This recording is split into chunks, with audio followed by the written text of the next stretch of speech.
नमस्कार दोस्तों, आप सभी का स्वागत है आपके अपने YouTube चैनल मैथ्स वर्ल्ड पर।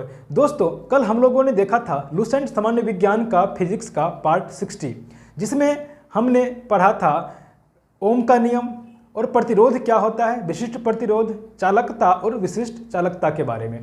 और आज का जो सेशन होगा फिजिक्स का वो होगा 61, पार्ट 61 होगा, जिसमें आज हम लोग पढ़ेंगे कि प्रतिरोध का संयोजन, किसी भी सर्किट में प्रतिरोध का हम लोग किस किस प्रकार से संयोजन करते हैं, यानी कि कॉम्बिनेशन करते हैं। तो बेसिकली प्रतिरोध को दो प्रकार से, प्रतिरोध का जो संयोजन होता है वो दो प्रकार का होता है। प्रतिरोध का संयोजन कितने प्रकार का होता है? दो प्रकार का होता है। एक को बोलते हैं श्रेणी क्रम संयोजन यानी कि सीरीज कॉम्बिनेशन, और दूसरा जो होता है समांतर क्रम संयोजन यानी कि पैरेलल कॉम्बिनेशन। और दोस्तों, इस बार जो बीएसएससी का मेंस एग्जाम हुआ था, इसमें आपको ये जो कॉम्बिनेशन जो है प्रतिरोध का, उससे एक क्वेश्चन न्यूमेरिकल का आया था, जिसको कि लेकर के बहुत कन्फ्यूजन था। उसका आंसर कोई 1.5 ओम बता रहा था, कोई उसका आंसर 2 ओम बता रहा था, तो कोई उसका आंसर 14 ओम बता रहा था, जिसको आज हम लोग बहुत ही आसानी से एकदम उसको सॉल्व करेंगे। इसको पढ़ने के बाद आपको वो देखते ही सॉल्व हो जाएगा और आपको पता चल जाएगा कि उसका सही उत्तर कितना था। तो वीडियो में लास्ट तक बने रहिएगा, मैं आपको लास्ट में वो क्वेश्चन बताऊंगा। तो सबसे पहले हम लोग पढ़ेंगे श्रेणी क्रम संयोजन क्या होता है। किसी भी प्रतिरोध का श्रेणी क्रम संयोजन जो है वो क्या है। तो इसमें क्या होता है, श्रेणी क्रम संयोजन में सभी प्रतिरोध से समान धारा प्रवाहित होती है। अगर ऐसा प्रतिरोध का ऐसा कॉम्बिनेशन, ऐसा संयोजन जिसमें सभी प्रतिरोध से धारा समान प्रवाहित हो, लेकिन सभी प्रतिरोध के सिरों के जो विभवांतर है वो अलग अलग हो जाए। यानी कि आप देख रहे हैं यहाँ पर कि, और सबसे पहले मैं आपको बता दूं कि किसी भी प्रतिरोध को हम लोग लिखते हैं इस सिंबल से। अगर कहीं पर भी फिजिक्स में आपको ये सिंबल मिल जाए तो समझ जाना कि ये रेसिस्टेंस है, यानी कि ये प्रतिरोध का सिंबल है। तो एक है, यहाँ पर देख रहे हैं कि ये सर्किट में एक प्रतिरोध ये है R1, दूसरा प्रतिरोध R2, तीसरा प्रतिरोध R3, चौथा प्रतिरोध R4, और सभी से I धारा प्रवाहित, I यहाँ से प्रवाहित हो रही है, वही धारा यहाँ भी प्रवाहित हो रही है, सभी से क्या हो रहा है, I धारा प्रवाहित हो रही है। तो मैंने क्या बताया कि श्रेणी क्रम संयोजन प्रतिरोधों का वैसा संयोजन है जिसमें सभी प्रतिरोधों से समान धारा प्रवाहित होती है। यहाँ पर इस प्रतिरोध से I धारा प्रवाहित हो रही है, इससे भी I हो रही है, इससे भी I हो रही है, सभी से I धारा प्रवाहित हो रही है। यानी कि जितनी धारा अंदर जा रही है वही I यहाँ बाहर निकल रही है, ठीक है। और सभी प्रतिरोधों के सिरों के बीच विभवांतर भिन्न भिन्न होता है। और कल मैंने आपको विभवांतर बताया था, V बराबर क्या होता है, IR। मैंने आपको फॉर्मूला बताया था ओम के नियम से, विभवांतर बराबर करंट इंटू रेसिस्टेंस, ठीक है। तो विभवांतर यहाँ पर V1 क्या हो जाएगा, अगर इस प्रतिरोध का विभवांतर यहाँ और यहाँ सिरों के बीच विभवांतर V1 हो तो क्या हो जाएगा IR1, इसके बीच V2 क्या हो जाएगा IR2, यहाँ पर V3 निकालेंगे तो क्या हो जाएगा IR3, और यहाँ पर लिखा होगा सभी प्रतिरोधों के सिरों के विभवांतर भिन्न भिन्न होता है, ठीक है। यानी कि जो V1 होगा उससे अलग कुछ V2 होगा, उससे भी अलग क्या होगा, V3 होगा, क्योंकि R1, R2, R3 अलग अलग है, ठीक है। और ये जो श्रेणी क्रम संयोजन होता है उसमें हम लोग समतुल्य, एक होता है समतुल्य प्रतिरोध। सभी प्रतिरोध के बदले अगर एक ही प्रतिरोध R लिख दिया जाए तो श्रेणी क्रम संयोजन में सभी को हम लोग जोड़ लेते हैं, ठीक है। तो यहाँ पर जो समतुल्य प्रतिरोध होगा वो हमको मैक्सिमम प्राप्त होता है। सभी को जोड़ेंगे तो सभी से ज़्यादा प्राप्त होगा। अगर यहाँ पर एक है, ये 3 है, ये 4 है, तो सभी को जोड़ेंगे तो हमेशा इस तीनों से ज़्यादा ही ये आएगा, ठीक है। यानी समतुल्य प्रतिरोध जो है वो अधिकतम होता है। ये आपको समझ में आ गया। यहाँ पर दूसरा है समांतर क्रम संयोजन यानी कि पैरेलल कॉम्बिनेशन। तो इसमें क्या था, श्रेणी में क्या था कि धारा समान था, सभी प्रतिरोध से धारा समान था और विभवांतर अलग अलग था। लेकिन इसमें उल्टा हो जाता है, समांतर में क्या होता है कि विभवांतर जो है सो समान हो जाता है लेकिन धारा अलग अलग प्रवाहित होती है। तो अगर इसमें यहाँ से I धारा प्रवाहित हो रही है तो इधर जाएगी I1, इधर जाएगी I2, इधर जाएगी I3। अगर ये प्रतिरोध R1 है, ये R2 है, ये R3 है, तो यहाँ से V1 क्या हो जाएगा I1 R1, यहाँ से V2 I2 R2 और यहाँ से V3 क्या हो जाएगा I3 R3। तो ये इस प्रकार के संयोजन में पैरेलल यानी समांतर क्रम संयोजन में V1 V2 V3 तीनों बराबर होगा। क्यों? क्योंकि सभी प्रतिरोध के सिरों के बीच विभवांतर जो होता है वो समान होता है।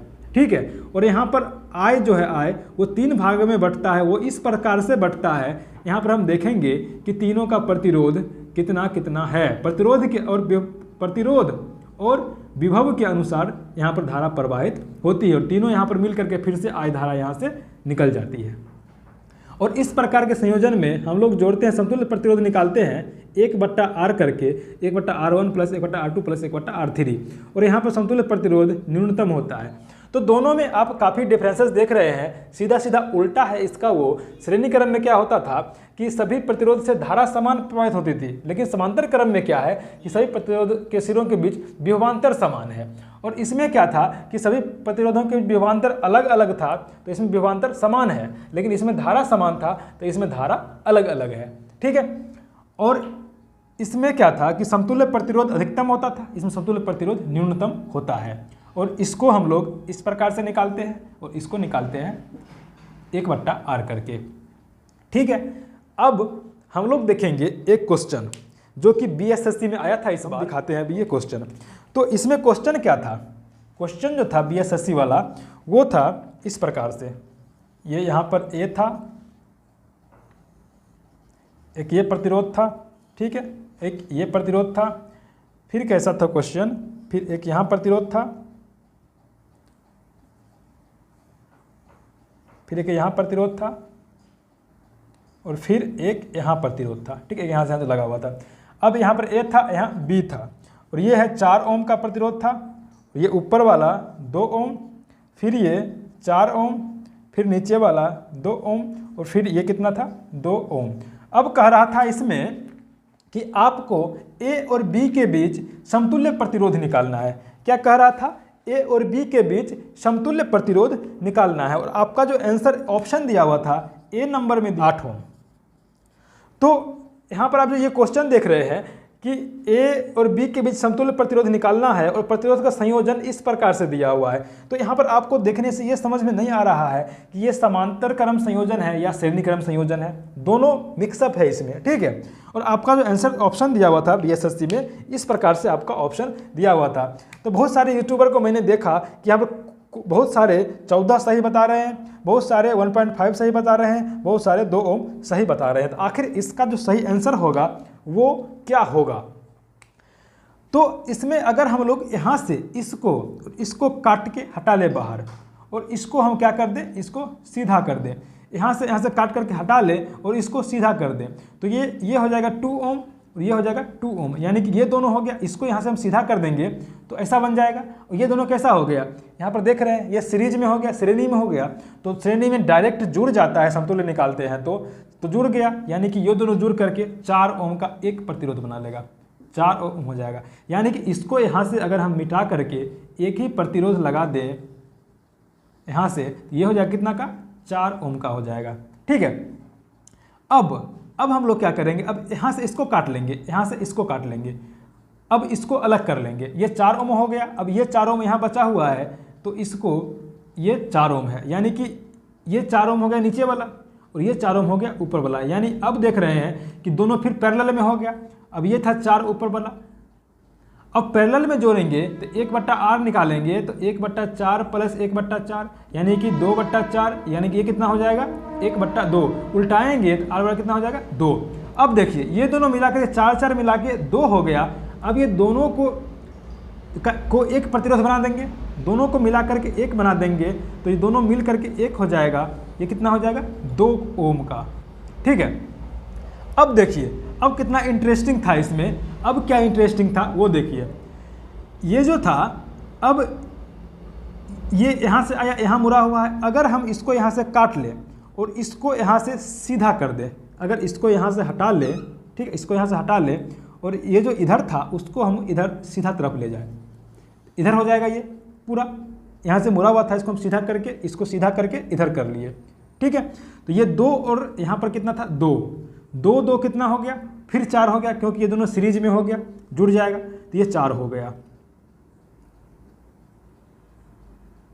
ठीक है, यानी कि ये कितना हो गया 4, तो ये दोनों मिला करके 1 हो गया 4।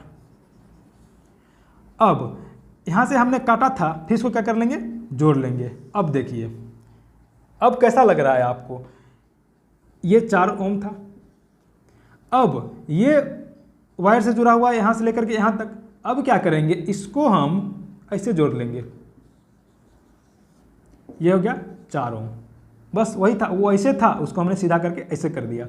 अब देख रहे हैं यहाँ पर दोनों सीरीज में हो गया, 4 4 का सीरीज कितना होता है, 2 ओम। तो आपका जो आंसर हो गया था वो हो गया था 2 ओम। ठीक है, तो काफ़ी आसान क्वेश्चन था, आपको इसको स्टेप बाय स्टेप तौर करके आसानी से बना सकते थे। ठीक है, तो बहुत ही मज़ेदार क्वेश्चन बीएसएससी ने पूछा था, तो मैंने उसको बताया कि इसका सही आंसर जो होगा वो हो जाएगा 2 ओम। ठीक है, चलिए अब 1-2 और क्वेश्चन देखते हैं। आपको क्वेश्चन दे सकता है कि 4-4 ओम का 4 प्रतिरोध समांतर क्रम में जुड़ा हुआ है।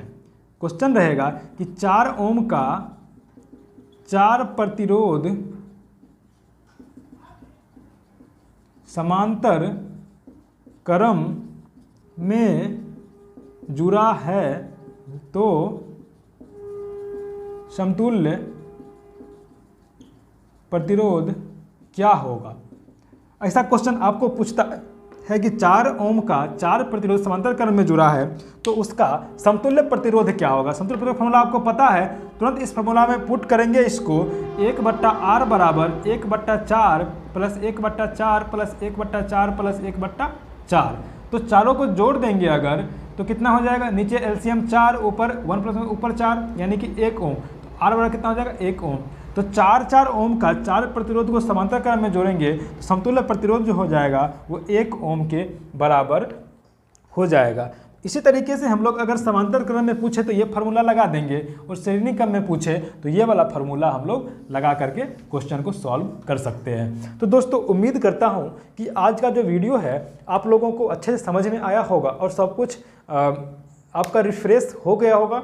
ठीक है, और अगर वीडियो अच्छा लगा है तो चैनल को जरूर सब्सक्राइब कर लीजिए। और आपको ग्रुप डी की तैयारी अगर कर रहे हैं, ग्रुप डी,